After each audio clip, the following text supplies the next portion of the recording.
go when no one has gone. Konnichiwa, konnichiwa, and Ibaseo. Will here, the OMSR, doing a quick tolerant. What's coming up? This is in regards to Friday, March, actually being military speak, 3 March 2016. What happened in Chicago? Alright, so I'm sitting there watching Hannity, always center left, center right here at the POLIT'AI CHI, whose parent channel is the OMSR. And catch this kind of anomaly going on right there. And you'll have to forgive the, it's like, what the hell are you talking about, Will? Well, I've got 3 competing contrasts and brightnesses things going on. Film on other film. But it was interesting. Local news crew do like slow motion, you know. Not slow motion so much, but rather, you know, because they're hovering around, you know, zoomed in. They followed their flight plan with FAA per FAA regulations. They're up there probably at like 1,500 feet ceiling above the Skyline there in Chicago. And suddenly, the cameraman goes, whoop! Alright, you know, body language is pretty indicative of a great many things. Even if you can't see the person, you can see their perspective, in this case the camera. And they're just going like that. Okay, if this is a local news crew, which is reasonable to deduce, it's reasonable to infer, they know where the heck they're flying around, and it's reasonable to extrapolate that they're up at that, you know, altitude. There's not a bunch of protesters over here. There's this anomalous, amorphous, ethereal, ephemeral thing going on there that they may have captured by accident. It's not the first time the OMSR has captured something in the Chicago Skyline night sky. 2011 NBA playoffs. So I'll just say briefly, you know, it's a great shot.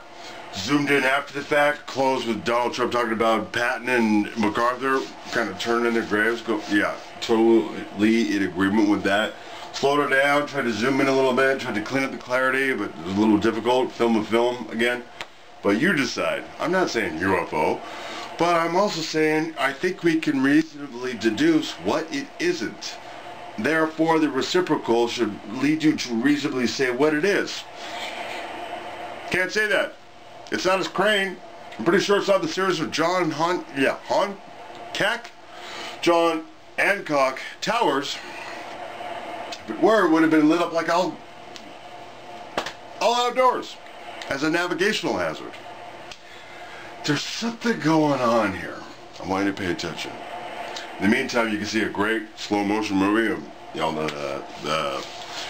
the night visuals of Chicago overhead. Never really quite seen that before. And he was really, you know, very well spoken. The only thing I would say is, like, Donald, as calm as you sound on Fox News and with Morning Joe, it would be helpful if you would do that at your rallies. I mean, I kind of ran off of the mouth on the last episode. You know, however true that number may be, it's not something I necessarily reveal to people. You got to look in the mirror sometimes and go, I know I messed up. It's the right thing to do because it's the right thing to do, and I don't need to hear a bunch of people telling me that. That would be my suggestion. All right, roll it. Honestly, it's a lot easier for people in life to be a liberal Democrat, okay? But if you don't believe in that, you can't do it. And you have a double standard like nobody can believe. If this rally, if conservatives and Republicans ever did that to a liberal rally, it would be a national disgrace. It would be all over every paper for weeks. And you can imagine if that ever happened. But with this, it's almost routine. You see this happening all the time. It's like routine, and it's very unfair. I agree with you. Let me ask this, and it's a question that I've asked you a number of times on the campaign. Since the president has gotten into office, millions and millions more Americans are in poverty, millions more on food stamps, millions more out of the labor force. He will accumulate more debt than every other president combined by the time he leaves office. The economic situation is as bad as you described. How much do you think this has created anger in the country? And maybe they're just lashing out in this particular instance because you're such a high-profile candidate. Well, it's tremendous. I mean, first of all, there's tremendous division in the country. If you look at African-American youth, young African-American, 59%, 59%, it's inconceivable. It's inconceivable. 59% unemployment rate. And you look at even African-Americans in their prime, 30, 40, 50, the unemployment rate is very high. And, you know, we have an African-American president, and you would have thought that he would have done a much better job for African-American citizens of this country. And he hasn't. And I will, because I'm going to bring back jobs from China. I'm going to bring back jobs from Mexico and so many other places that are just ripping this country apart. And our country's being ripped apart. And let me tell you, this is largely an economic issue, too. You know that workers, hard-working people, middle-class people, haven't had a salary increase effectively in 12 years, all right? So for 12 years, they're making less now in many cases than they made 12 years ago. And it's ridiculous. And there's a lot of anger. There's a lot of anxiety. But there really is a lot of anger from people that are not angry people. And, you know, you get everybody together and you get them in a city like Chicago, and which, again, is a good city. It's a good city. It's potentially a great city. And a friend of mine who's a very successful guy always found Chicago to be his favorite city. So you get them in a place like Chicago, and a thing like this shouldn't happen, especially to, you know, 25,000 people we had coming to this, John. And, you know, we were able to stop many of them from coming, fortunately. It's the wonderful thing about the Internet.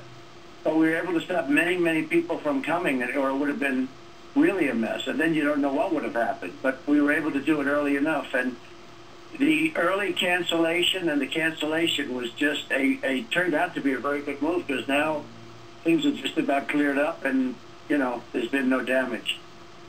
What do you say to all those people that in many ways feel that frustration? You know, when I give out statistics, Mr. Trump, and I say, oh, 95 million Americans out of the labor force, 50 million in poverty, 46 million on food stamps, we've doubled our debt, median income down. I know it sounds like a statistic, but these are real people, real lives, real suffering, unnecessarily. It seems to get worse every year, not better. What do you say to those people that maybe are left behind, maybe struggling, feeling the anger, feeling the angst, feeling hopeless maybe in many ways, that might be, I don't know, drawn into these groups that seem to have agendas? In this case, it was obviously a political agenda. Sean, you know what I say? I say vote for Trump. Vote for Trump. We're going to do a lot of things that are going to make this country much better. We're going to do tremendous things, and one of the things we're going to do is bring back our jobs and bring back our industry, because it's been ripped from this country. It's just been ripped right out.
country.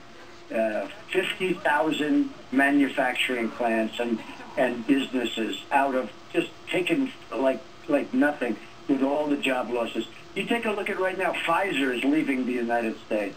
Carrier is moving to Mexico. Ford is moving its big plants to Mexico. Nabisco is moving its big plants from Chicago into Mexico. and all the jobs lost. And people are disgusted. They're disgusted with their politicians. They're disgusted with our trade deals.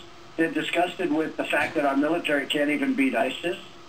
Can you imagine telling General George Patton we can't beat ISIS? He'd beat ISIS in 2 days. I mean, can you imagine these people? General MacArthur, General Patton, they'd be spinning in their grave right now.